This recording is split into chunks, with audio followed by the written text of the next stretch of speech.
बाल्यावस्था एवं उसका विकास विषय में आज हम सम आयु की विशेषताएं यानी कैरेक्टरिस्टिक्स ऑफ पीयर ग्रुप्स के बारे में जानेंगे कि सम आयु की क्या क्या विशेषताएं हैं।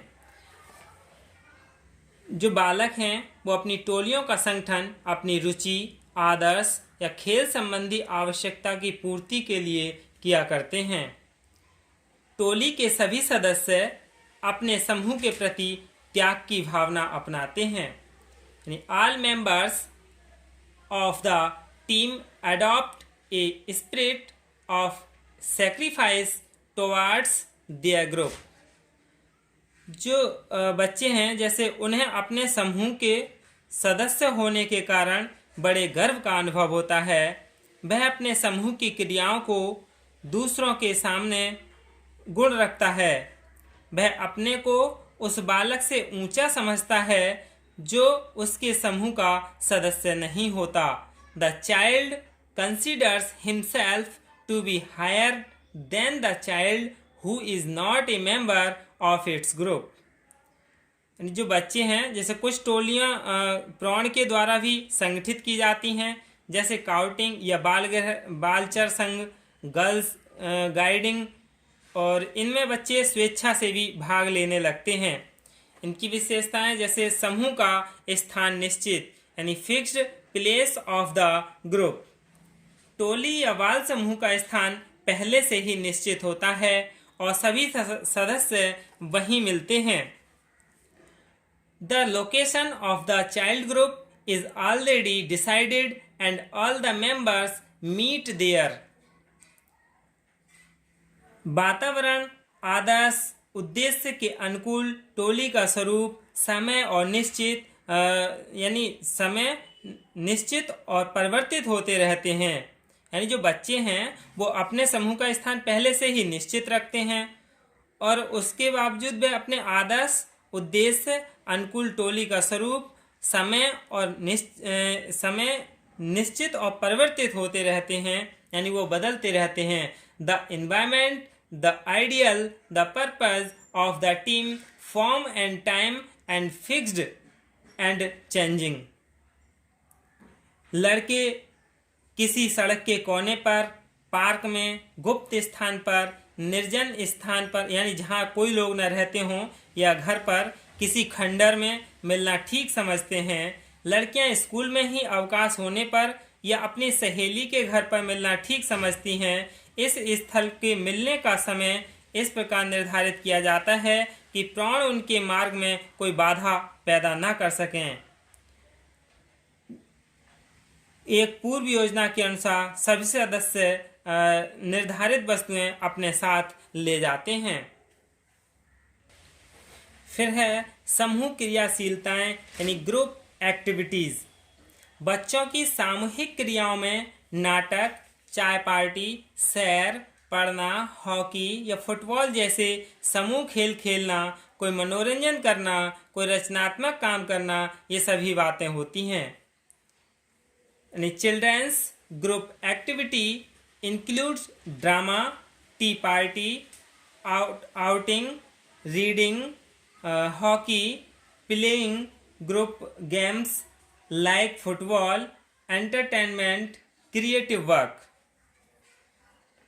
बच्चे समूह के साथ असामाजिक व्यवहार भी करते पाए जाते हैं, जैसे प्रौढ़ों या बूढ़ों को चिढ़ाना, जुआ खेलना, लड़ाई झगड़ा करना, चोरी करना, किसी बात की खोज करना, सिनेमा देखना। ये सभी काम भी बच्चे समूह के उद्देश्य बन जाते हैं। समूह के आदर्शों का प्रभाव यानी इफेक्ट ऑफ सजेस्टिविटी। समूह के आदर्शों का प्रभाव यानी इफेक्ट ऑफ ग्रुप आइडियल्स।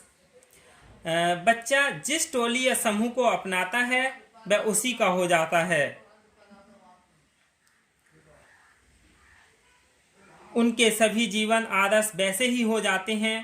पहनावा, बोलना, व्यवहार करना सभी समूह के आदर्शों पर निर्भर करता है। यदि समूह का आदर्श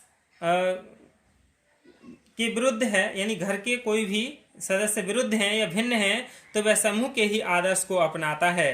यानी बालक अपने घर परिवार की बातों के विरुद्ध चलता है और जो उसका समूह है उसी के लिए ही उन्हीं की बातों को अपनाता है, उन्हीं को अपना आदर्श मानता है। इसका कारण तो यही है कि उसे उस समय पर घर के जो लोगों की प्रशंसा नहीं चाहिए, साथियों की प्रशंसा चाहिए। यानी वो अपने साथियों की प्रशंसा चाहता है। वार्डन और कोहेन ने अपने अध्ययन में भी पता लगाया था कि बालक प्रशंसा और निंदा के प्रभाव से अपने कार्यों को बड़ी कुशलता से किया करते हैं। अगला है द्वेष और प्रतियोगिता की भावना। यानी द्वेष और प्रतियोगिता की भावना, जीलेसिस एंड कंपटीशन। बालक इस अवस्था में सामूहिक खेलों में भाग लेता है और उसमें द्वेष और प्रतियोगिता यानी रिवेलरी एंड कंपटीशन की भावना आने लगती है। द्वेष की भावना ठीक नहीं, लेकिन प्रतियोगिता की भावना बच्चे के लिए अच्छी प्रेरक शक्ति है। सामूहिक जीवन का अभाव। अगला है सामूहिक जीवन का प्रभाव, इफेक्ट ऑफ ग्रुप लाइफ।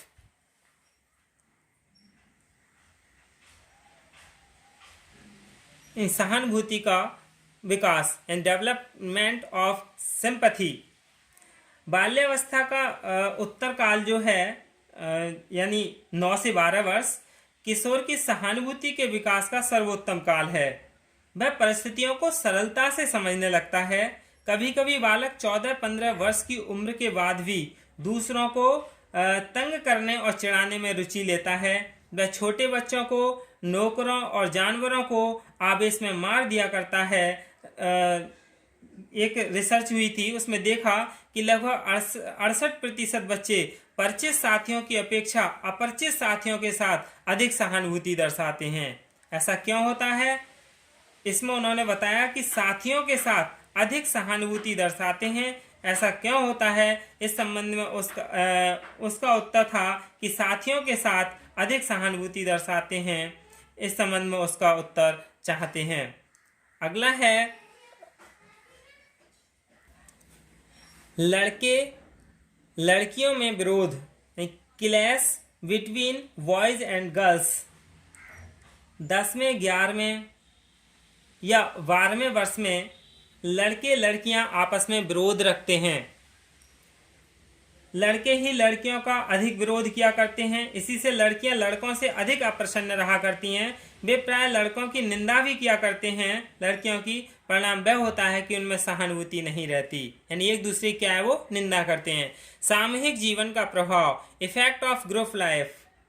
यानी बच्चों पर सामूहिक जीवन का व्यापक प्रभाव पड़ता है। बच्चे इस प्रभाव के कारण अच्छी और बुरी आदतें ग्रहण कर लेते हैं। दूसरों के साथ सहयोग करना यानी हेल्प करना, स्वार्थ यानी सेल्फिश त्याग करके दूसरों के हित में काम करना, अपनी इच्छाओं और गतियों पर नियंत्रण करना, साहस, आत्मनियंत्रण, न्याय, ईमानदारी आदि अच्छी आदतें सामूहिक जीवन के फलस्वरूप पैदा होती हैं।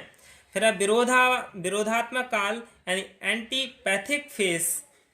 लड़कों में 14वें और लड़कियों में 13वें वर्ष में कुछ असामाजिक व्यवहार दर्शाने की प्रवृत्ति आ जाती है, लेकिन यह अच्छी बात है कि यह प्रवृत्ति बहुत लंबे समय तक नहीं रहती। लड़कियों में केवल 3-4 माह और लड़कों में कुछ लंबे समय तक यह प्रवृत्ति चला करती है, लेकिन जैसे ही प्यूबर्टी आ जाती है यह प्रवृत्ति लुप्त हो जाती है, यानी तरुण अवस्था आ जाती है तो वही आदत जो है वो समाप्त हो जाती है। विरोधावस्था काल में लड़कियां ही यह सोचने लगते हैं कि उनके पहले ही के मित्र अब शत्रु रहे हैं, या जो पहले प्रेम पूर्वक बोलते थे वे अब कटुता से बोल रहे हैं। यही विरोध भावना उन्हें अपने माता पिता और घर के लोगों की बुराई करने के लिए बाध्य करती हैं।